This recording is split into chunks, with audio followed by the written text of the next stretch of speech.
Welcome to EKT. Today, a strong magnitude earthquake was occurred in Russia.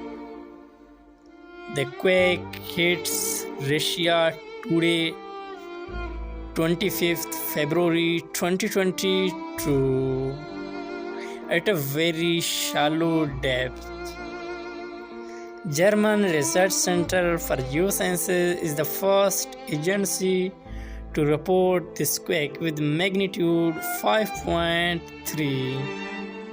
and EMSC is the second agency to report this quake with same magnitude. The exact magnitude, epicenter and depth might be revised in next few hours or minutes. If you like our videos, then please subscribe our YouTube channel for more updates.